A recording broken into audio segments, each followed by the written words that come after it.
মোটামুটি ২ মাসের জন্য একটা সংসারে যা যা লাগে মাছ, মাংস, ফ্রোজেন খাবার-দাবার, বাচ্চাদের স্ন্যাক্স সবকিছুই আজকে কেনাকাটা করে দিবে আপনাদের ভাইয়া। কারণ সে আগামী ১.৫-২ মাস মতো বাজার করে দিতে পারবে না আমাকে। সো এই জন্যই আসলে এত বড় প্রিপারেশন। গতদিন যে শপে গিয়েছিলাম সেখানে গিয়ে আমার বড় একটা হাঁড়ি খুব পছন্দ হয়েছিল, বাট সেম হাঁড়িটা আমি আজদাতে দেখেছিলাম কম দামে, তাই আজকে এসেছি আজদাতে বেসিক্যালি এই হাঁড়িটা কেনার জন্য। এটা ইলেকট্রিক ইন্ডাকশন চুলার জন্য একেবারে পারফেক্ট এবং আপনারা যারা আমার গতকালকের ভিডিও দেখেছেন তারা কিন্তু খেয়াল করেছেন দানেমে সেম হাঁড়িটা সেম লিটারের প্রাইস ছিল 40 পাউন্ড, যেটা কিনা আজদা থেকে আমি মাত্র 20 পাউন্ডে কিনেছি। তো এই হাঁড়িটা আমার আসলে খুব দরকার ছিল একটু বেশি রান্নাবান্না যাতে আমি একসাথে করতে পারি এজন্য। তো যেহেতু আজদাতে এসেছি বাচ্চাদের জন্য কিছু স্ন্যাক্স আইটেম, চকলেট বা অন্যান্য যেই জিনিসগুলো আমার লাগে মোটামুটি ২ মাসের জন্য নিয়ে নিব। তার মানে কিন্তু এটা না যে ব্রেড বা যে জিনিসগুলো মেয়াদ উত্তীর্ণ হয়ে যায় এগুলো ২ মাস যাবে না, এগুলো হয়তো বা অল্প কয়েকদিনই যাবে।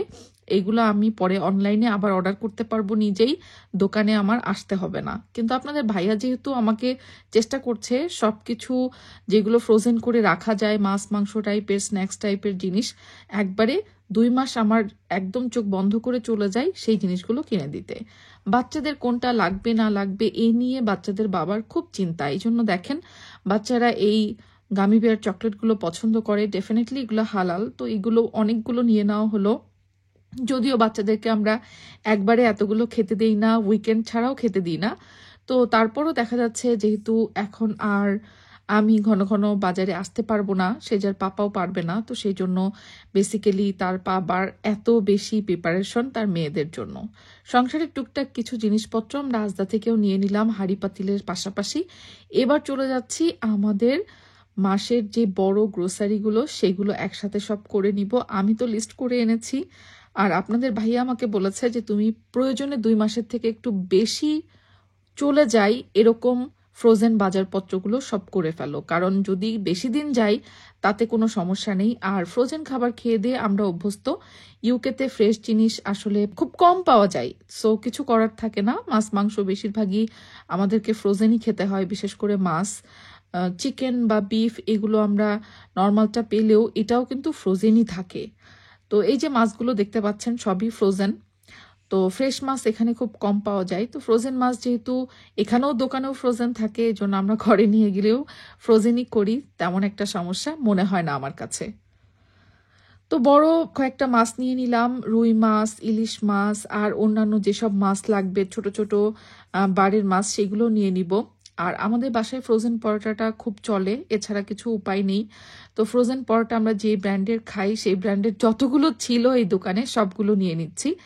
আমাদের আসলে এখন প্রিপারেশনটা এমন যে যত বেশি দিন আমাদের যাই তত আমার জন্য ভালো, কারণ আমার পক্ষে সম্ভব হবে না একা একা বাজার করতে আসা, এই বাজারগুলো একা একা বাসায় টেনে নিয়ে যাওয়া। যেহেতু আমি ড্রাইভিংও পারি না, সো আমার জন্য বিষয়গুলো আরও বেশি কমপ্লিকেটেড। সে যার পাপা যদি না থাকে সেক্ষেত্রে ফ্রোজেন আদা রসুনের পেস্ট যেগুলো সেগুলো আমি একটু বেশি করে নিয়ে নিচ্ছি।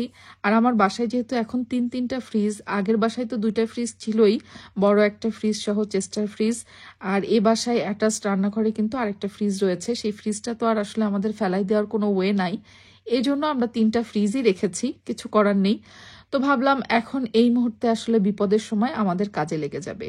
আমি 3টা ফ্রিজে আলাদা আলাদা করে বিভিন্ন রকমের খাবার সবকিছু সংরক্ষণ করে রেখে দিব, যাতে আমার পরবর্তী 2-3 মাস চলে যায়। সামনে আবার রোজাও আসছে, রোজার মধ্যে আমি কি করব বলেন একা একা, এই জন্যই এত প্রিপারেশন। আর মানুষটার কথা কি বলবো, সে নিজেও অনেক বেশি টেনশনে আছে যে সবকিছু আমি ম্যানেজ করতে পারবো কিনা। আর আমি তো মাঝে মাঝে মনে হচ্ছে কান্না কান্না ভাব চলে আসছে, বাট তারপরও লাইফ ইজ লাইফ, একা একা ম্যানেজ করতে হবে। কিন্তু সে যেহেতু আমাকে সবকিছু গুছিয়ে দিয়ে যাচ্ছে, আর মনের ভরসা তো একটা আছেই। ছোট যেই বার মাছগুলো থাকে সেগুলো আমি কয়েকটা নিয়ে নিলাম, চিংড়িও নিয়ে নিলাম। আসলে এই জিনিসগুলো আমি জানি না যে আমার কতটুকু কি লাগবে 1 মাসের জন্য 2 মাসের জন্য। কখনো তো এইভাবে একবারে বেশি করে কিনবো এরকম অনেকবারই করেছি, বাট আর বাজারে আসা হবে কিনা আগামী 1.5-2 মাসে জানি না। তো সেই হিসাবে চিন্তা করছিলাম যে কতটুকু লাগবে আমি আসলে মোটেও বুঝতে পারছিলাম না।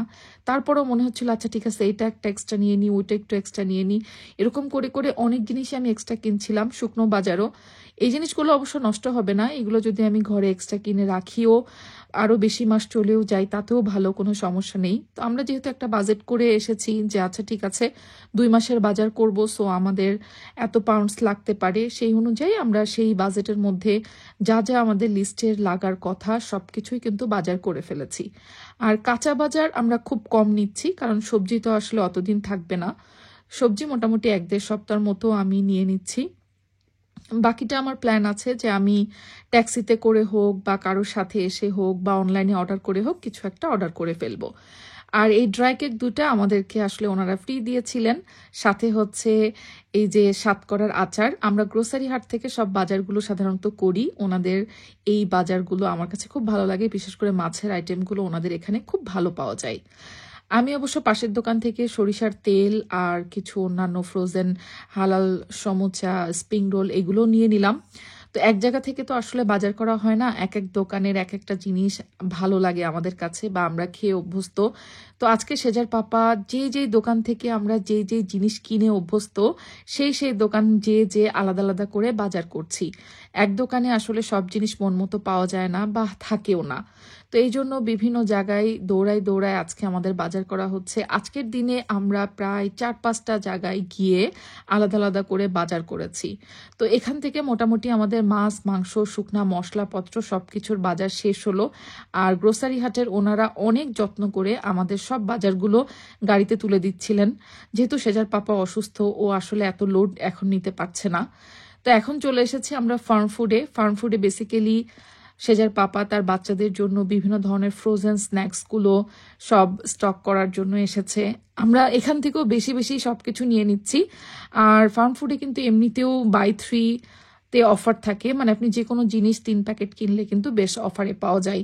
আর আমার বাচ্চাদের জন্য আসলে ফ্রোজেন স্ন্যাক্সগুলো আমাকে সব সময় রাখতে হয়, মেহমান তো পরের কথা, বাচ্চাদের জন্যই আসলে রাখতে হয়। তো আমি এখান থেকে কিছু চিংড়িও নিয়ে নিলাম, যেহেতু একটু বেশি করেই নিচ্ছি সবকিছু, এই জন্য আমি সবকিছু অফারেই নিচ্ছি, যে 3 প্যাকেট করে নিলে অফার পাওয়া যাবে। এত বাজার, এত কিছু, সবকিছু কিন্তু আমি রমজানের দিকটা খেয়াল রেখেও করছি, যেহেতু রমজান মাসে আমার আরও জিনিসপত্র লাগবে। তো সেই জিনিসপত্রগুলো এখনই একবারে সেজার পাপা কিনে দিচ্ছে, কারণ আসলে মানে 2টা দিন পরে আমাদের লাইফে কি ঘটতে যাচ্ছে এটা অনেক ক্রিটিক্যাল একটা সিচুয়েশন তৈরি হয়ে যাবে, সেটার জন্য অগ্রিম প্রিপারেশন। যদিও আশেপাশে আমাদের পরিচিত ফ্রেন্ডস অ্যান্ড ফ্যামিলির অনেকেই আছে, অনেকেই হেল্প করবে আমাদেরকে, বাট তারপরও সেজার পাপার মন মানছে না। ওর একটাই চিন্তা যেন তার বউ বাচ্চা ঠিকঠাক মতো ভাবে তার অবর্তমানে সবকিছু চালাতে পারে, তাদের খাওয়া দাওয়া বা কোনো কিছুতে কোনো ধরনের কষ্ট না হয়। তো সে যেহেতু নিজে অসুস্থ, তারপরও দেখেন কত কষ্ট করে আজকে সারাটা দিন ছুটাছুটি করে সব ধরনের বাজারপত্র করে দিচ্ছে, যেন তার মেয়েদের কোনো খাবার দাবার কষ্ট না হয়। আর সে কিন্তু ভালোই জানে তার মেয়েরা কোন কোন খাবার পছন্দ করে। এই যে দেখেন একটা অসুস্থ মানুষ, তারপরও কি ভারী জিনিসপত্র সে ঠিকই হাসি মুখে টেনে টেনে নিয়ে যাচ্ছে শুধুমাত্র তার বাচ্চাদের জন্য। আমরা গাড়ি রেখেছিলাম লুটন মলে, তো মলের পার্কিং পর্যন্ত আমাদের হেঁটে আসতে হয়েছে এবং সে বাচ্চাটার কিন্তু বেশ কষ্ট হয়েছে। তারপরও এই যে দেখেন এত বাজারপত্র সে একদম হাসি মুখে টেনে টেনে গাড়িতে উঠাইছে, শুধুমাত্র যেন আমাদের কোনো কষ্ট করতে না হয়, আমরা যেন ঠিকঠাকভাবে চলতে পারি, খাওয়া দাওয়া করতে পারি, বা সংসারের কোনো কিছু নিয়ে আমার যাতে কোনো পেরেশানি নিতে না হয়। বাজারপত্র সবকিছু শেষ করলাম, এবার বাসায় গিয়ে বাজার গোছানোর পালা। আপনাদের সাথে শেয়ার করব আমি আসলে 2 মাসের বাজার কত টাকা কি করলাম। আগামীকালকের ভিডিওতে আপনাদের সাথে সেটা আমি ভিডিও আকারে শেয়ার করব।